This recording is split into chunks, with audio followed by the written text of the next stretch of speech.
No, you're good. We should be good to go.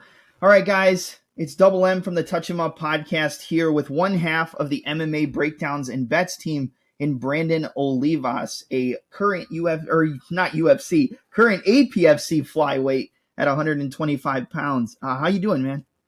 Good. And I just want to correct something really quick. I think it's more like 3/4 of the MMA breakdowns and bet podcast. Let's just be real there, you know. But doing Hey, good, man. Thanks man. for having me on. Of course, man. Hey, you're the one who was the millionaire off of DraftKings, so we got to take your word over some people. That's right. People throw shade at me. I say, hey, just count the dollars, man. Count the dollars. So before we get into the card, I just want to ask you, and I'm sure everybody asks you, so I'm not going to spend a whole lot of time on it because you're probably answering this question with every podcast you get on. But what is it like to just like open up your DraftKings and see $1 million in winnings? Like, what goes through your head at that moment when you just see all those bets go through? Yeah, it was a really unique feeling. That night, I remember it specifically. Here's the deal, man. That if you ever watched, you said you've been watching the podcast for a while, and I don't know if you heard me talking about it, but it wasn't an accident when it happened. I had been talking about buying my farm in Argentina for weeks and weeks leading up to that. So it wasn't like an accident. It wasn't like, whoa, this shit came out of nowhere. I told everybody on the podcast, like, guys, in a few weeks, I will be a millionaire. I'm buying a farm in Argentina and I'm quitting the show. That's what I told everybody.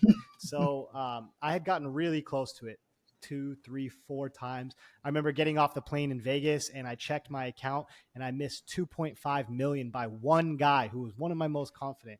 So I just knew it was a matter of time, man. As long as they kept running those bets, it was going to happen. And actually, it was like a miracle that night. And let me just tell you why and how it went.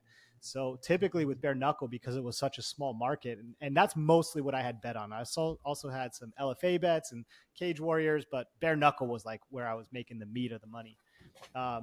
DraftKings usually never grades those bets until the next day, right? So you don't get cash out options because they wait until the next day, they grade them, they pay you out. And Right. for some reason on that one night, November 5th, 2022, they updated it right then and there, middle of the event. They updated it and gave cash out options to everybody.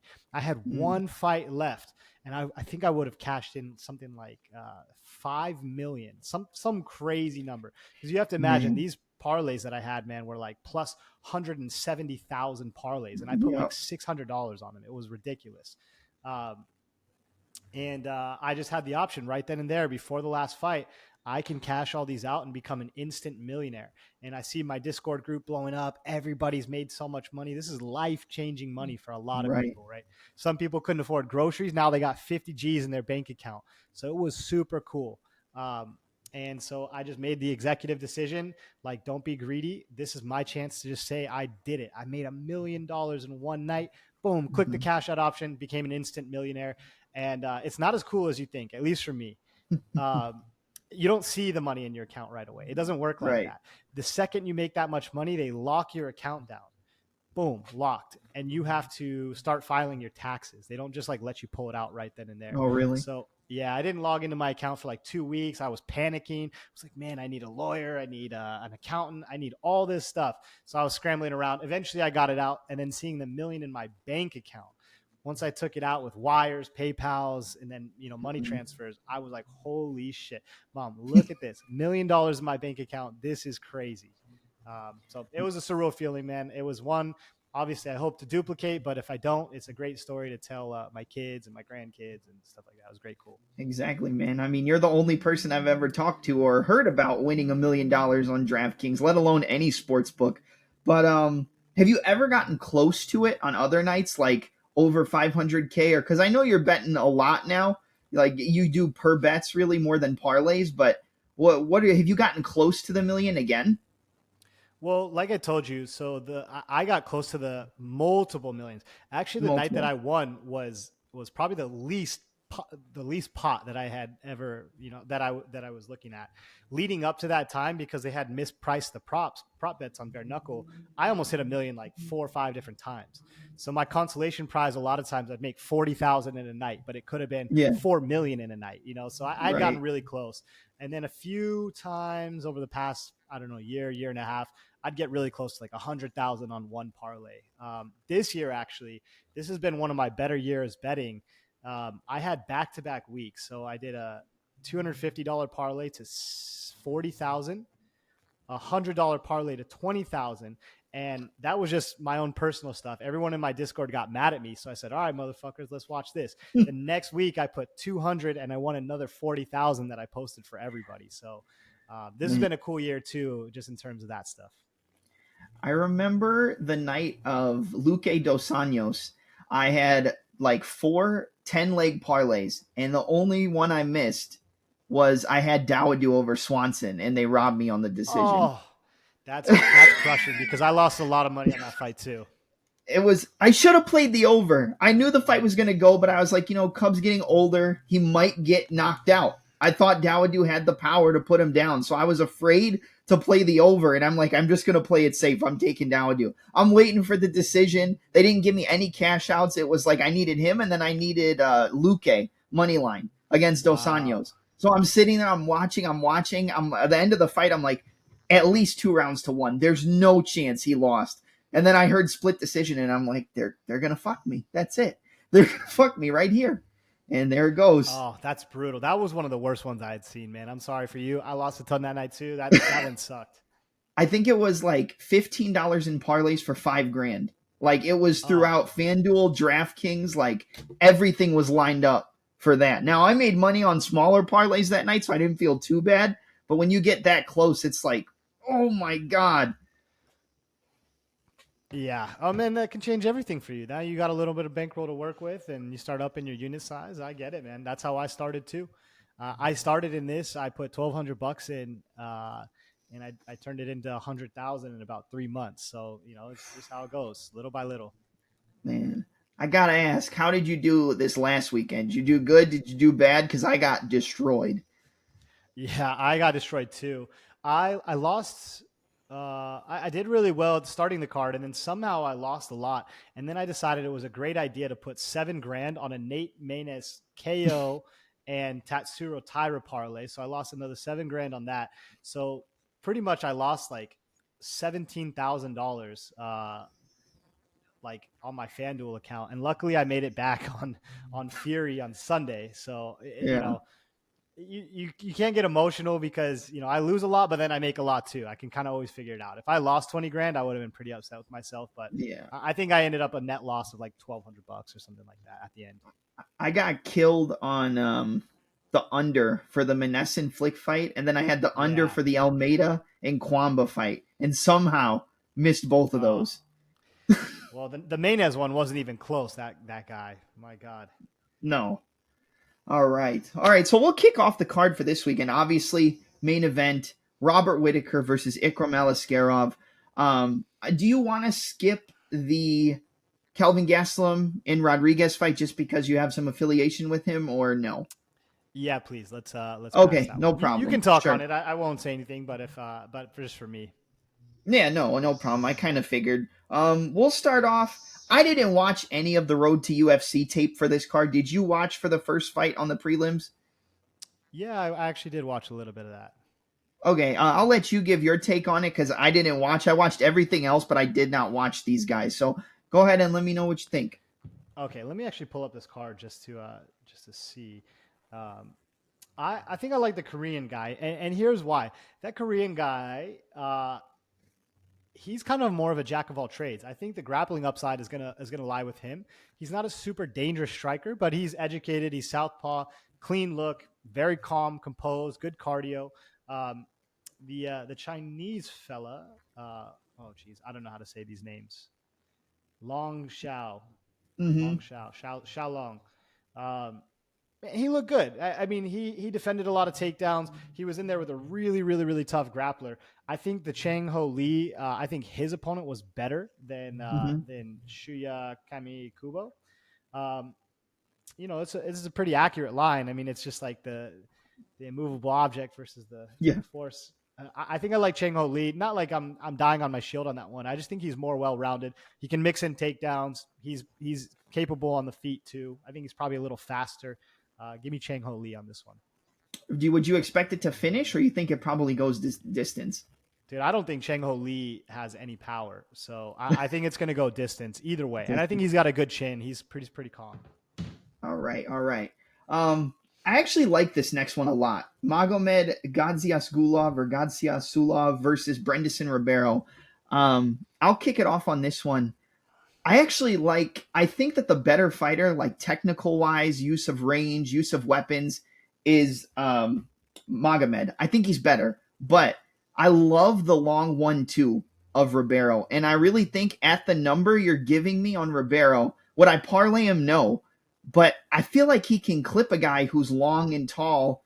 I mean, they're kind of similar in the way like their stature is, except I feel like more point fighting is going to come from Magomed. But I think that right hand of Ribeiro, even though he makes mistakes, and yeah, he got knocked out by Zhang Minyang in the last fight, if I was going to play this, I would play the underdog. I totally understand that. And yeah, I get it. I wouldn't play the underdog outside of a KO, like a KO one. The issue with this guy is he's got tragic grappling, like really tragic grappling. What the fuck was Magomed Gadzia Yasubov? What the fuck was he doing on Contender Series? I will have no idea.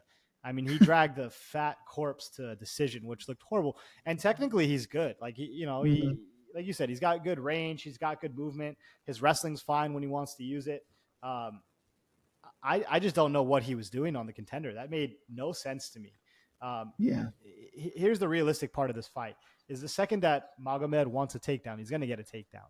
And they're not taking Brendson Ribeiro, who they just used as a pawn for Ming Yang Zhang.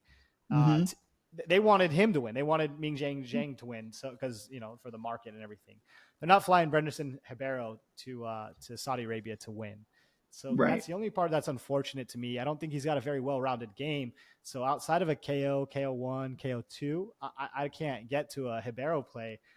I actually, weirdly, and I think this guy's not very good, this Magomed Gadzia. But weirdly, in this spot, I feel the masculine urge to parlay him. Really? Do you think he finishes? I mean, I think if Ribeiro loses, it's probably a finish anyway, just because he goes out on his shield. But you think it's a decision or a finish? Yeah, I think it's going to be a finish. That dude, I think Ribeiro's not capable of going to a decision. The dude's just going to be, he's going to give everything he has, or he's going to turn his back and die, especially just coming off that knockout. But I think it's going to be a submission. I kind of feel what you say. I think Brendson can crack Magomed, and then I think Magomed will be like, all right, time to wrestle. That's it. And I think he's just going to get on top and submit him. I'm actually glad you say that, because I was going to ask you if you think it's going to be a sub, because I think if the other guy wins, it's probably, like you said, he'll probably slip that long 1-2, get on the inside, get the takedown, work from the top, and go for the sub. I can't imagine him getting in a full-on kickboxing match with Ribeiro, just because he really turns that right hand over. Like, he doesn't have a lot of great weapons, but he really gets full extension on that right hand. I mean, even on the Contender Series is a good example. Comes in as a huge underdog and just finds that right hand over and over and over again and just boom, cracks him and puts him down. Yeah, he's dangerous for sure. Like, I do not hate an underdog shot there. It's not like I feel the strongest about this or like, no, Magomed cannot be beat. I definitely think he can be beat. Technically, he's very sound. I think he's going to make this fight look extremely easy. And I weirdly just feel like this is such a trap spot that everybody's going to highlight this fight and go, Brenderson's the dog of the week. And it's going to end up being such a runaway levels fight. Man, my dog of the week last week was Carly Judas after Josh Van fell out. And I don't know. I feel like it wasn't a terrible decision, but based on how the third round went, I thought I had it. I was like, I think she got 2 rounds at least, but I think the damage just was too much. Well, that's the thing people don't understand too. They like to look at the strike stats. I was watching that fight and I wanted to bet Carly Judas. And then somewhere along the line, I was just like, man, I think that Fernandez is just kind of a unit, man. She's just too physical. And then watching that fight, I just thought, man, she's up 2-0. And I saw the live line in round 3 drop to like Fernandez was like minus 166 or minus 120 or got something super low. And I'm Mm-hmm. thinking, man, if you think that she's won the first 2 rounds, like she's not going to get 10-8'd here. She's pushing through enough to survive. Like unless she gets finished, Right. it seems stupid not to add more. So I grabbed a ton of that. Hey man, I thought it was close, and then after that third round, I was like, we got it. But I was like, man, she got hit so much. I'm like, they might just give it to Fernandez because of the damage. Just like you Yeah. said, sometimes the judges sometimes they pay attention to damage, and sometimes they don't. Yep, that's it. All I'll right, what's up take next? I'll take Riberio KO. Are you on the sub for Magomed? Yeah. All right, we'll start off. Well, next it's actually Mr. Perfect, Chang-Ho Kang versus Muin Gafurov. I'll let you kick us off for this one. It's interesting. I'm seeing a ton of Muin Gafurov love this week. I've been betting old fella for a long time since he lost to Chad and Helliger. I died on my shield on that one. This just seems weird. I feel like Chang-Ho Kang is such a great underdog this week. I mean, if you look at the matchup, right, Gafurov is all gas, no brakes. He's just in your face, swinging hammers, wrestling. He just has no semblance to a game or game plan. And for me, Chang-Ho Kang's almost the opposite. He's like so just this is what I'm sticking to. This is what I'm doing. That he has no aggression, and sometimes he doesn't separate himself as such.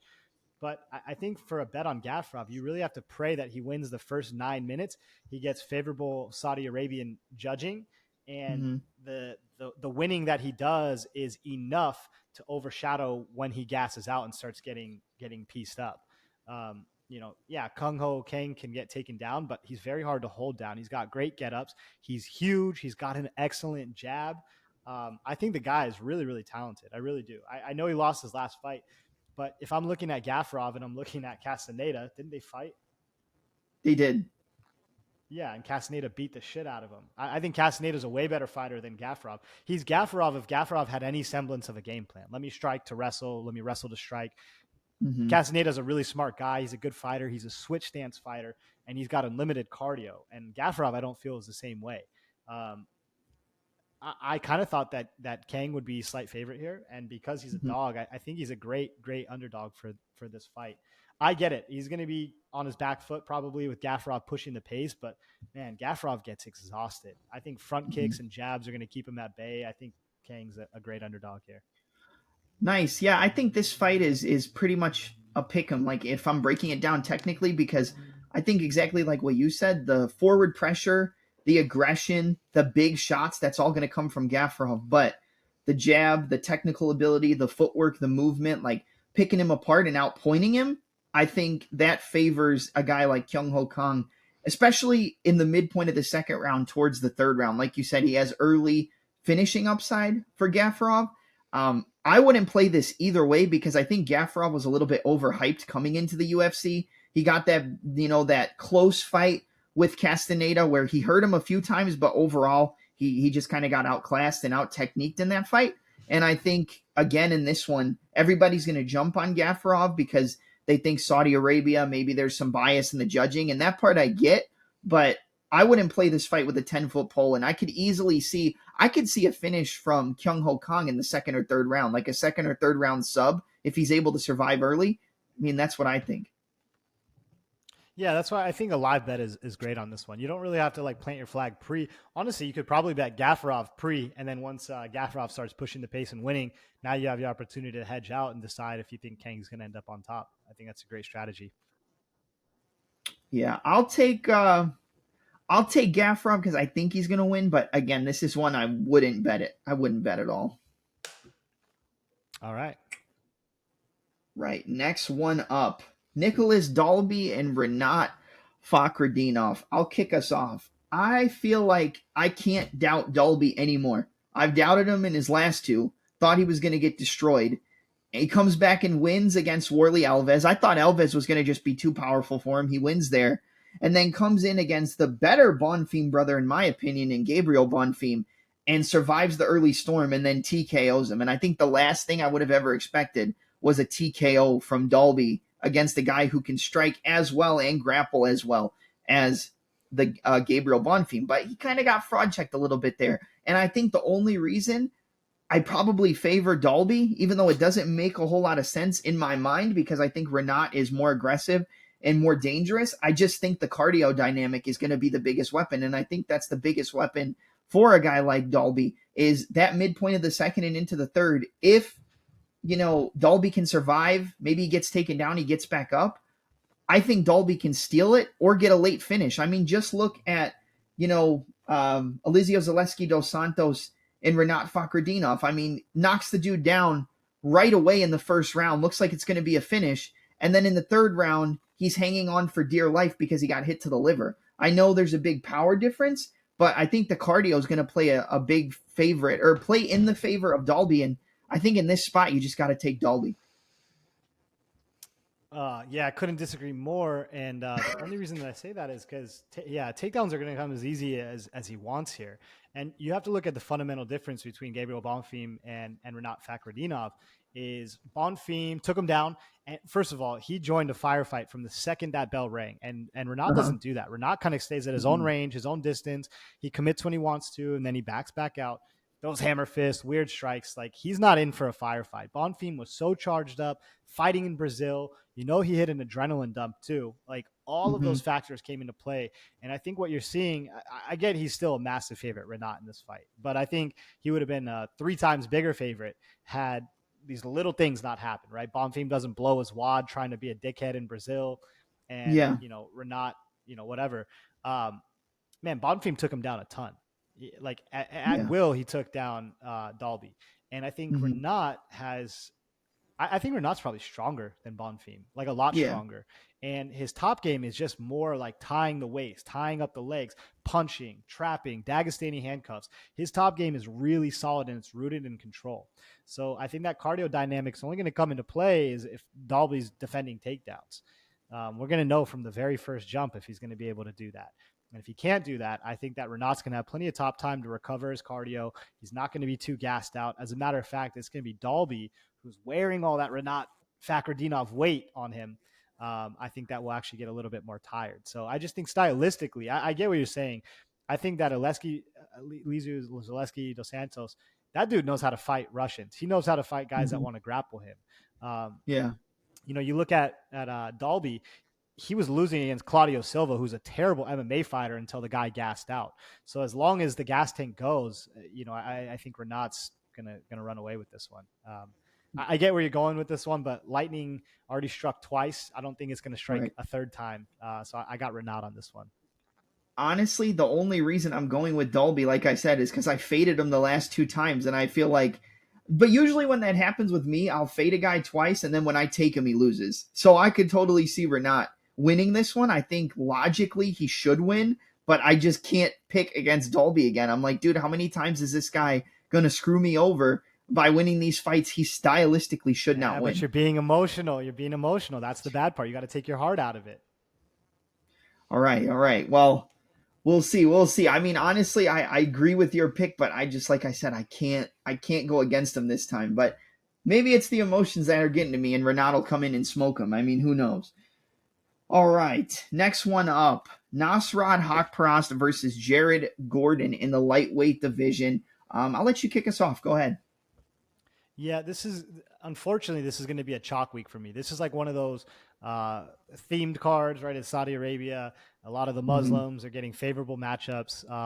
I like Jared Gordon. I like Jared Gordon more than the next guy, I think. I think that dude's an ultra vet. He's super solid, comes in with good cardio, good boxing. He can wrestle. He can do jiu-jitsu. He does everything. I like Nasrat, though. I really like Nasrat. I just like him as a fighter in general. He is a ton of volume. He's super game. He's down. He doesn't take back steps, right? He's always going to be in your face. He can wrestle. He can just do everything pretty damn well. I think age is a big thing. I think location is a big thing. I think the volume of strikes, the tighter strikes. I like everything about Nasrat in this matchup. So I think, if I'm not mistaken, I didn't drink last night. I wasn't drunk, but I had some kind of haze, and I put on a Magomeg, Rinat, Nasrat parlay just to be the most square parlay I could possibly do. I put like 1,400 on it. So there you go. What'd you get? Like plus 200 or what? Let me check. You give your breakdown. I'll tell you what I got. All right. I think that with this one, again, it's a thing where Nasrat's the better fighter. I think Nasrat has better footwork, much better footwork than Jared Gordon. He's in and out. He's very light on his feet. He finds the opening to get that outside foot against an orthodox fighter, and that's what Jared Gordon is. The entire time he's going to be looking to slip to the outside and throw that straight left, or slip to the outside and throw that overhand left. And if he cracks Jared Gordon on the chin, I do think that he can, hurt him and knock him out. I think just like the Jamie Malarkey fight, it's definitely possible that he gets knocked out, just like Jamie Malarkey did. I took the under 2.5 in the Malarkey and Nasrat fight just because I figured that if Nasrat won, it was going to be a knockout because Jamie Malarkey's so chinny.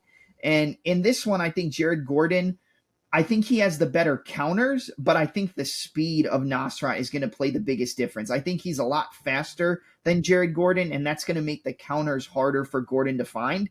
And I think Nasrat wins, but I think Nasrat wins by decision. I don't think he finishes him. I think he wins by decision just because he's going to be faster and constantly getting those angles that he needs to get. Yeah, that dude's solid, man. I really like him. Okay, cool. We're in agreement. All right, next one. Joilton Lutterbach and Shara Putin One Eye Magomedov. I'll kick us off here. I think that Lutterbach is good. He uses good low kicks. He has a decent 1-2. He's good at striking on the outside, but I think he's just outmatched here against Shara. Now, I thought Shara was going to destroy Bruno Silva. I just thought it was a terrible stylistic matchup for Silva, and he won the fight, but he didn't look that great the longer that the fight went. He got taken down in certain spots against a guy in Silva who really doesn't have takedowns. He mainly just has really good ground and pound if he ends up in the top position, but the takedowns really aren't there. So in this fight, I think Shara probably is going to stay in a striking match. He uses a lot of wheel kicks, side kicks, just really, I guess, energy costing techniques. But I also think he's better everywhere than Lutterbach. But if Lutterbach can survive early, I think he might, put Shara in some trouble, but I still feel like he's just kind of outclassed in every aspect. What do you think? I like the takes that people are saying this is going to be a close fight. I could definitely see that. I think the size is a big deal. I get that Lutterbach's been moving up kind of a little bit throughout the years, right? He used to be a 55er. Now he's going to be fighting at 185 and short notice. I've actually followed him through his Glory career as well, and I've bet on him a few times in his Glory career, karate combat career. As weird as it sounds, his striking is good, but there's a few things I don't like about it. One, it's very karate stance and style, and it's counters over the top, and that chin is always up in the air. Now, I see a lot of people saying, well, he's just going to go take him down, which could happen. It could happen. But putting together a 15-minute wrestling game plan when your entire later part of your career has been all as a striker, that just seems like a tall task, especially against a guy who is a lot bigger, stronger. He did show a get up in I think the third round. He scooted to the fence, got up, framed out, threw elbows off the break. So it's not like he's incapable of standing up. He didn't just lay on his back like I would struggle to find an example, but he does try to get up. His kicks are brutal. Like, he's a nasty striker, man. I really like him. I think Shara Bullet's going to win in this fight. Honestly, I do believe it's by knockout, but I still think it will be a weirdly competitive fight, even though he will win by knockout. Do you think at any point Lutterbach hurts Shara, or you think it's just a point fighting match where Shara is just faster to the target? I think Shara is going to try to go in to hurt him. I don't think he's going to get hurt. Yeah, I agree. I think Shara wins.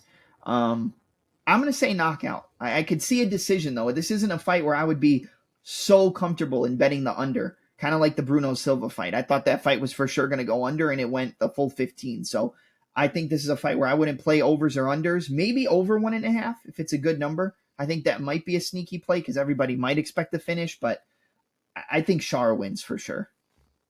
All right, we're in agreement, finally.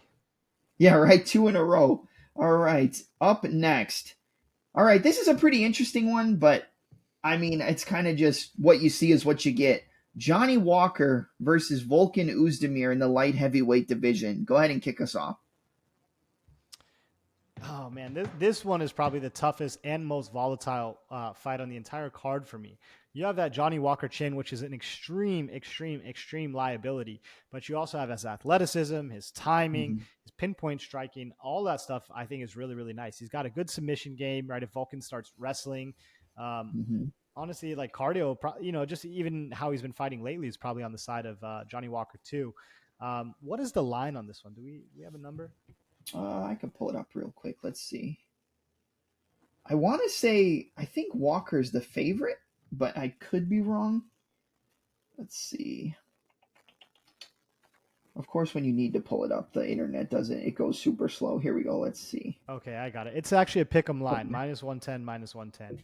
Oh, okay. That's about right to me. That's about right to Yeah. me because you have, again, the athleticism and technique and just clean striking of Johnny Walker. And then you have Volkan, who I think is actually a really good striker. He's very underrated and pretty well rounded, but just kind of a little like meatball kind of guy. Mm-hmm. I really don't know where to go with this one. I like Volkan. I usually choose Volkan just because that guy doesn't make a lot of mistakes. He does get tired and slow down a little bit, but he doesn't make a ton of mistakes. Mm-hmm. I have to hope at some point in a light heavyweight division that Volkan can touch that chin. He does hit really hard. He does have educated, clean striking. I have very minimal faith in this one because he could just get front kicked into oblivion. But I like Volkan here. Yeah, I was actually very surprised Volkan got a submission against Guskov, and I think everybody went into that fight thinking Guskov was a can. And I think now you see with his last two fights, like the guy can throw down, and not only that, the guy can knock you out with his awkward angles with his boxing. And I'm a pretty big fan of Guskov. I backed Guskov against Volkan because I thought he was going to be able to knock him out. I thought those awkward angles, the uppercuts, the hooks coming from weird angles was going to clip a guy like Volkan, and it kind of similar aspects to the Jiri Prohaska win. Like they're not the same guy, but those awkward angles on the punches, I thought it was going to be able to clip him and knock him out. Obviously, two slip left hooks later and a rear naked choke proved me wrong. But in this one, I think Volkan, I think I'm going to side with Oezdemir in this one. I think early, Walker can knock out Oezdemir. Could be a head kick, could be a flying knee, could be a 1-2 down the middle. Like at any point, he can catch him and knock him out. But I like the defensive responsibility of Volkan a little bit more. I think the cleaner overall striker, like in terms of technical skill, is going to be Johnny Walker because he has more weapons. But I think the leg kicks of Volkan Oezdemir could be a problem against a guy who's kind of in and out and very tall, but you got to set him up with your punches so he doesn't just snipe you down the middle. But I think the counter boxing of Volkan is going to knock Johnny Walker out. I really do. And I think even if it doesn't, I could see Volkan getting a sub here against Walker. Now, I know Walker has decent grappling. I know Walker has gone for submissions in his career, and he might hurt, Volkan and submit him. But I kind of feel like once Walker gets hurt, the fight's over in most cases. I think when Volkan gets hurt, he can survive a little bit better. I think he's a little bit more clear-headed. And I think that's where I make the difference here, is I think Volkan can hurt Walker, and Walker can't recover. And I think Walker can hurt Volkan, and Volkan can find the recovery and the counter shots. Yeah, okay, I'm right there with you. Okay, cool. Do you think Volkan can get a sub here, or would you not play that, even if it was just a sprinkle? No? No, I think that's a waste of money. Cool. But Volkan, you think finish or decision?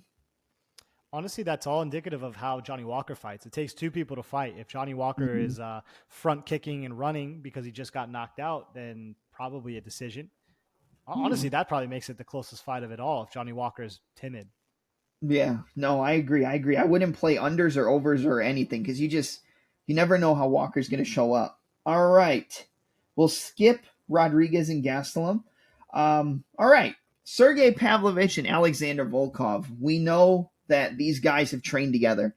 We've heard the stories that that Volkov got pieced up in the training room. But the one thing we know is that training versus fighting, it's different. And I still feel like Pavlovich is going to find the chin of Volkov, probably knocks him out. But what I will say is that if Volkov can survive the first round, I think he's live to finish Sergei. But that first round is going to be the hardest round of any fight. I mean, look at all of Sergei Pavlovich's fights. A lot of the times he got knocked out by Aspinall, but he did clip Aspinall with a pretty hard shot, and he was able to take it. I think in this one, the front kicks up the middle, the long 1-2s, and the distance control of Volkov is going to be paramount. If he can control the distance and if he can get past that first round, I think it's a Volkov play all day. I think Volkov is the live betting opportunity of the card, honestly. If he can survive that first round, he's probably going to get rocked, he's probably going to get hurt, and he's probably going to come in at a pretty high number going into round 2. It's just, can he survive early? And honestly, I don't know which way to go with this fight. Like, I want to say Pavlovich wins because we've seen Volkov get hurt so many times. But later on in the fight, I feel like Volkov can beat Pavlovich because we haven't really seen Pavlovich go late in fights. I don't really know. I mean, give me your take on it. Okay, here we go. Am I back? Yeah, go ahead. Sorry about that. I Google Riverside only works with Google Chrome, and I was pulling up something on Safari and it froze my computer. You're good. You can keep going. Okay. Anyways, usually I fade. Like, this is like the matchup that I love the most, right? I love betting against the guy with all first round knockouts, going against the guy who's better down the stretch. Here's the deal for me is, like, I feel like Pavlovich is the opposite of a Terrence McKinney. Everybody swore Terrence McKinney, don't worry about him. He'll be good round 2, round 3. Don't worry about him. And I'm watching him going, no, the way that he fights is really unsustainable. It just, you can't do it. With Pavlovich, I almost feel the opposite. He's got a ton of first round knockouts. The guy's got great timing, and he pulls people into his game.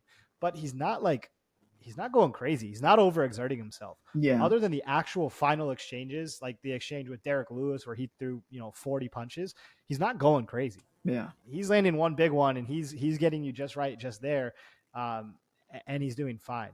Then there's a lot said about, like, they're training partners, and who knows how hard they go with each other in this fight. I like Pavlovich. I like Pavlovich kind of just to walk him down. It almost reminds me of like the Tank Davis fight this weekend, right? I bet big on Frank Martin. I love Frank Martin. I usually don't like betting on Tank because he loses every round until he doesn't. Yeah. Maybe that's this fight. I just think those big punches are really scary for a guy like Volkov, who has at times in his career seemed so slow and so fragile. He's only getting older. If what he says about the training room is true and he really did get hurt, maybe he does come out more timid, and then it just becomes Pavlovich's world and whatever he wants to do. Again, usually I like to be on the other side of a guy like Pavlovich. But man, Pavlovich he's just a unit, man. And I don't think he's overexerting himself too much. Maybe he slows a little bit, but I don't think Volkov is some insane cardio freak either. So I like Pavlovich here. Do you think we see any grappling in this fight, or you think it's just a shootout until someone goes down? I don't think Volkov's a very good wrestler, and I think Pavlovich is actually defensive wrestling is better than people give it credit for. And I think Pavlovich is not going to shoot. No. So I think it's going to be very, very minimal here. Yeah. I didn't make a pick, so I'll make a pick. I won't go with emotion this time. I'll pick I'm going to go Pavlovich by KO. I'm just too afraid to bet on Volkov. I think it's a good live bet, but I'm too afraid to put money on him when I know the other guy can just spark him at any point.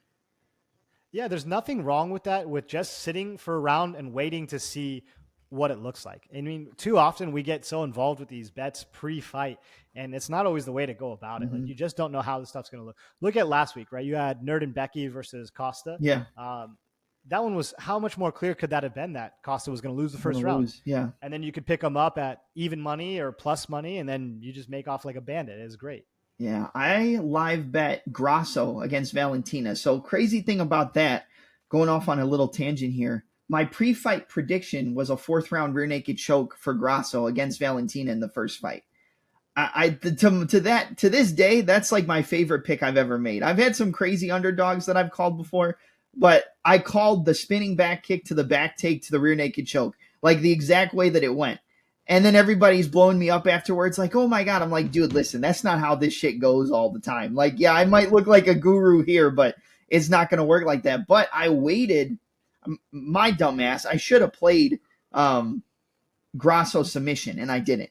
I waited for her to lose the first round, like you said, and I took her at like plus 750 because she lost the first round. Wow. So I let her lose. I'm like, she's never going to win this fight early. There's no chance. If it's early, it's Valentina in both fights. But the later it goes, that's where Grasso can find her opening. So I think she opened at plus 600, And after round 1, she was plus 700. So I put $30 on her. I was like, I'm just going to take it. If she loses, she loses, but it's going to be late. And then, what happened. But man, Yeah, that's great. I don't know. I feel like Grasso is just going to be continued to be underrated her entire career until she just cleans out everybody. I really just think that's how she's going to be. It's just because she doesn't look very intimidating, you know? Yeah, of course. All right. Well, the main event. This is the fight I'm actually the most excited to break down. Ikram Aliskerov versus Robert Whittaker. We all know it was supposed to be Khamzat. Khamzat's sick. I still feel like that has to do with how bad he got COVID the first time. I don't think he ever really allowed himself to recover. And I think he's just overtraining consistently to the point where I don't think his body has ever really gotten a chance to recover because he's never really looked the same. Like, yeah, he submitted Kevin Holland, but the Khamzat we saw pre-COVID is nowhere near the Khamzat we see now. And of course, Khamzat is fighting higher levels of competition, but I feel like he should have ran through Usman, especially in Usman on short notice. And you can make an argument for Usman to win that fight by decision. What did you think about that? Like, what do you think about Khamzat before we get into the breakdown? Yeah. I think Khamzat was going to win the Whittaker fight. And again, I'm not a huge Khamzat guy, and I love Robert Whittaker. I think he was just going to dog him, out physical him, and I thought he was going to win that fight. Now, 5 rounds makes it very interesting. But I think Khamzat is good. He is good. He is what he is. I thought the Gilbert Burns fight was actually his best fight that he's ever had. For whatever reason, he came out looking flat against Usman. He got pretty tired, but he's like the best fighter in the world that just doesn't know how to fight. He mismanages his energy and doesn't know how to do it because he thinks he can take everybody out round 1. I think after that last fight, he probably would have made some adjustments in this fight to extend himself for 5 rounds and make sure he was good to go. Yeah, I would agree. I think Khamzat was going to finish Whittaker, and honestly, I'm gonna go with it. I think Ikram's gonna knock out Whittaker. I think he knocks him out, and I think he knocks him out early. I do know Whittaker is gonna do better the longer the fight goes. Like we get into round 3, 4, and 5, that's Whittaker, the championship experience. The jab, lead uppercut, cross, rear head kick, or the 1-5 head kick. He loves it. He uses his jab very well. Very good check hook. But I think Ikram is a stronger version, like just a bigger version of a Khamzat, and I think just like Khamzat, once this guy smells blood, he's going to go for the kill. I think this one, in some ways, is probably a more favorable matchup for Whittaker, just on the fact that I don't really think Ikram's going to shoot takedowns. I think this is going to play out mainly as a striking match. I think he should use his wrestling and should use his takedowns, but Whittaker's never been easy to take down and never easy to hold down if you get him to the ground. But we did see in the Dricus fight that he got put in a Darce choke for a brief second before we went to that second round. And I do think Ikram could get Whittaker down and use his wrestling, but I think he's just too strong and too physical for Whittaker, and I think he's going to put him down in the first 2 rounds. I think Ikram by knockout is what I'm going to go with. Yeah, I can definitely see that. I think Ikram's the only fighter on this entire card that's got the aura. You know what I mean? The aura. Yeah. He's the only guy that has it. He's the only one, unfortunately. The rest of the guys are, there for the Saudis and Muslim fighters and all that stuff. But Ikram's the only guy that's got the aura, and he just happened to be this week instead. That being said, I think Robert is a way better fighter. And over 5 rounds, that makes it really, really tough. Robert, showed that he can bounce back and not die in his last fight, can still put on a world-class performance. He's so hard to take down. His grappling is great. His volume is good. I know Kelvin Gastelum, we didn't talk about him on this podcast because he's my teammate. But he came back from that fight saying Robert is the only guy, had no idea what the fuck he's doing. He's always giving different feints, tells, like little different things. Like he's one of the guys that's got the most intricate games like in the UFC. And he's super ultra vet. I think this is a massive, massive step up. I've been an Ikram hater since the beginning. I didn't love his pre-UFC tape. And then I faded him every fight, in the UFC. Believe it or not, I entered a wager on Warley Alves against Ikram, which, it wasn't my finest hour, but there was something there for me. Okay. And so at close to an even line, I mean, I get there's a little juice on Robert. It's hard for me not to continue that because I know there's still that something there. You knock out Phil Hawes, which, Phil's got no chin. Yeah. And then you beat up Warley Alves, who moved up a weight class and is fat and doesn't care anymore. That's not two really impressive wins to me. You're Right. going to fight Antonio Tricoli. Now you're going to Robert Whittaker. That's a massive, massive jump. And it's not like he's not getting hard rounds in the gym. He's at ATT with all the best guys. So it's not like he's unfamiliar with the level. I just think Rob's a tough stylistic matchup for him if he doesn't chin him in the first round or two. So again, this is a great live bet opportunity for me also, is like see just round one. I just need to see it. What's the striking looking like? Can Ikram catch him? Does it look like he's cutting him off and he's going to put him down eventually? Is Rob just having his way with them? This is a live bet for me. I guess pre-bet, I have a small play on Whittaker. Okay. Yeah, I think the biggest thing that's turning me off from Whittaker is the fact that even though he survived against Costa, which I'm going to be honest, not a lot of guys are going to survive that wheel kick, even if it's at the end of the round. That was about as crazy. Clean as you can get for a wheel kick right to his jaw, and he survived. But I really thought Costa was going to knock him out going into that second round. I thought for sure, I'm like, this fight's over. I had a parlay, I think with 8 legs. It was like $20 for 600, and the last leg I needed was Costa money line. I didn't even need a finish. I just needed a money line. And I thought, I was like, okay, we're going to get it.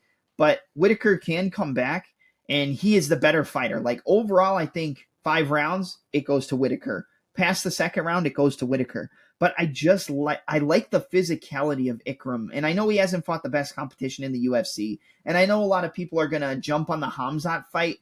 I don't think you really learned much about Ikram from that fight. He got sparked out cold with a rear uppercut in pivoting off. Yeah, he had good takedown defense, but aside from defending a couple takedowns, he didn't really do much in that fight. And I think people are reading too much into that fight specifically, but I also think he's big, he's physical, he gets in his face, he has a good jab, and that's another thing I wanted to touch on. The jab has always given Whittaker trouble, but more importantly, the southpaw jab. I feel like the southpaw jab, Dricus dropped him with it, and I've seen him get hit with it before and get hurt from that southpaw stance. Now, Ikram's not a southpaw. I don't necessarily think I'll see him switch too much, but the one thing he has is a piston of a jab. Whittaker's is faster, but Ikram just sticks you with it. I mean, if he starts putting that jab and following up with the right hand, I just really think the power and the physicality is going to be the biggest difference, and I don't think Whittaker can survive. I'm going to go with Ikram by second round KO. I honestly think the hardest fight for Ikram, aside from Khamzat in this division, is actually the guy he was supposed to fight in Anthony Fluffy Hernandez. I think Hernandez gives Ikram a hell of a time, and as long as he can survive early. I thought you were about to say Trocoli. I was like, no, never. So your pick is Whittaker. Yeah, I could agree with you. You think Whittaker decision? I'm gonna go Whittaker. Man. Yeah, I think Whittaker decision. Do you think that if for Hernandez and Ikram fought, how do you see that fight going if they were to go up against each other like they were supposed to? Is it 3 rounds or is it 5 rounds? 3. Ikram wins. Ikram, okay. Do you think Fluffy could get to a title shot? Like, do you think he's good enough to get to that upper echelon of the division, or you think it just gets to a point where he can't hang anymore with the top guys? I mean, the dude is good. The guy can wrestle. He's got good jiu-jitsu, and he's got unlimited cardio, and eventually he will break guys. But the problem with his style is one of these days he's going to get sparked. And it's going to be no doing of his own. It's not because he's a better or worse fighter than anybody. He's just going to get out physical and get cracked one day, and that's going to set him back. When you get a guy that does defend a few takedowns, like we even saw Kopylov, he defended a few takedowns and was looking pretty good until he didn't. It's tough. I get everything that's great about Fluffy. I just don't know if he's the top level. I think he's really great in that 5 to 10 range, but past that, I'm not sure. Right. Adesanya and Dricus just got announced. What do you think about that? Like, give me your short breakdown on that fight. What do you think? Oh man, I wish I could give you something on that. I have no idea. Dricus just finds a way to win every single time. He never stops throwing. He doesn't think, he just throws. Izzy thinks too much and tries to pinpoint every shot and tries to mess around. I hate to say that I think Dricus has a good chance of winning this just on pure ape mentality and autism, but that's probably how it's going to go. Yeah, he never looks the greatest, but he just finds a way to win. I think Dricus would probably win by sub in that fight. I know I've said a lot of subs on this, just this breakdown in general, but I could see him getting the takedowns against Izzy and eventually grabbing his neck. I know we haven't seen Izzy get submitted, but I think it's live against a guy like Dricus. Interesting. That high level is really tough, like especially with submissions. I don't know. I think it would have to be decision one way or the other. Decision. All right. Well, if you had to give out one pick for the card, I know you got a Patreon. I know you give out your bets and picks on there. If there was one play you love, whether it's a huge favorite or an underdog, what is your one person you're really looking at and being like, I like this guy or this? Well, no girl, because there are no girl fights on this card, but I like this guy to win. Yeah. So on this card, geez, I think that parlay. I mean, I'm just trying to go easy pickings here. I don't really love this card outside of like live betting. I would go with Rinat, Fakhretdinov, and like a Haqparast parlay. I think that's enticing to me. Nice. Yeah, I don't love the bets on this card. Like you said, I think it's a lot of tricky spots. Kind of like last week. Like it looks like it should go one way so clearly, but it's MMA. You never know. I would probably say, honestly, I'm going to say Ikram. I think he finishes him. I think that's my favorite play on the card. Even though it's the toughest fight of his career, I just really think the physicality is going to make the difference. Is it the smartest play? No, but I think as an underdog, I think you're getting some value on Ikram. Okay. I mean, that's definitely fair. You're getting plus money on that guy, and he was not going to be plus money to anybody else. So that's, if you're talking about value, that's it. No. All right, man. Well, I appreciate you coming on. I appreciate you being on here to break the card down. And I know you don't jump on a lot of people's podcasts too often. I don't really see you on anything aside from your own. And then I know you were on Die Hard MMA show before with Clint. But thank you so much for coming on, and I really appreciate you doing this breakdown. Of course, man. Thank you for having me. It's not that I'd like, you know how it was with me. It was hard to find time to actually like do this because I do so many different things: the podcast, training, working, all that other stuff. So yeah, thanks for working with me on the schedule. I'm glad I could come on. Yeah, thanks so much, man. I appreciate it. Yeah, no problem. Have a good one. All right. All right.